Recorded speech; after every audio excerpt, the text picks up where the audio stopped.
বন্ধু, কখনো ভেবেছেন যে মুসলমানরা এক সময় ছিল দুনিয়ার শীর্ষ ব্যবসায়ী?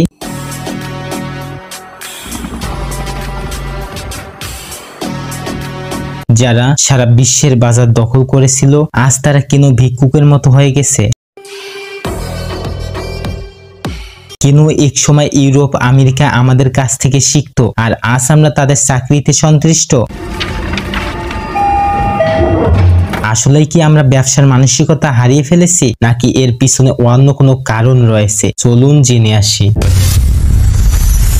বন্ধুরা, নবী করিম নিজেই ছিলেন একজন সৎ ব্যবসায়ী। খলিফাগণ ও সাহাবীরা ব্যবসার মাধ্যমে রাষ্ট্রের অর্থনীতি শক্তিশালী করেছিলেন। মুসলমান ব্যবসায়ীরা শুধু বাণিজ্য করেননি, বরং সততা, আস্থা ও ন্যায্যতার কারণে অমুসলিমরাও তাদের কাছে আকৃষ্ট হতো। Silk road, maritime trade, Africa থেকে ইউরোপ সর্বত্র মুসলমান ব্যবসায়ীরা আধিপত্য করেছিল। শুনে অবাক হবেন, এক সময় ইউরোপের ব্যবসায়ীরা মুসলমানদের কাছ থেকে শিখতে আসতো, অথচ আজ আমাদের সন্তানরা ইউরোপে গিয়ে শুধু চাকরি খুঁজছে। কেন ভাই এত অধপতন আমাদের? কেন আমরা কি পারি না আবারও ব্যবসা করতে, আবারও দুনিয়ার শীর্ষ ব্যবসায়ী হতে, সারা বিশ্বের বাজার দখল করে মুসলিম শাসন ফিরিয়ে আনতে?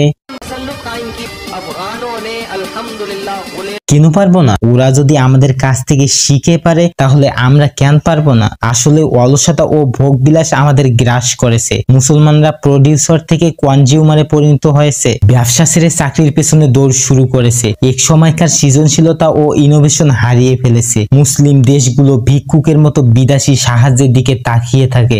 আসলে কি মুসলমানরা আল্লাহর দেওয়া সম্ভাবনা ভুলে গেছে, নাকি ইচ্ছা করেই আমরা ভিখারি হতে রাজি হয়ে গেছি? ইসলাম ব্যবসাকে শুধু অনুমোদন করেননি, বরং উৎসাহ দিয়েছে। সৎ ব্যবসায়ীকে কিয়ামতের দিন নবীদের, শহীদদের ও সৎ মানুষদের সাথে রাখা হবে। তাই দরকার মুসলমানদের নতুন করে ব্যবসার দিকে ফেরা, কনজিউমার মানসিকতা বাদ দিয়ে প্রডিউসার হওয়া। শিক্ষা, গবেষণা, টেকনোলজি, হালাল বিজনেস, এখানেই মুসলমানদের ভবিষ্যৎ। আপনি কি ভিখারির মতো সাহায্যের অপেক্ষায় থাকতে চান, নাকি আল্লাহর দেওয়া শক্তি দিয়ে নতুন ইতিহাস গড়তে চান? মুসলমানরা যদি আবারও ব্যবসা, ইনোভেশন আর নেতৃত্বে ফিরে আসে, তবে দুনিয়া আবারও আমাদের হাতের মুঠোয় আসবে ইনশাআল্লাহ।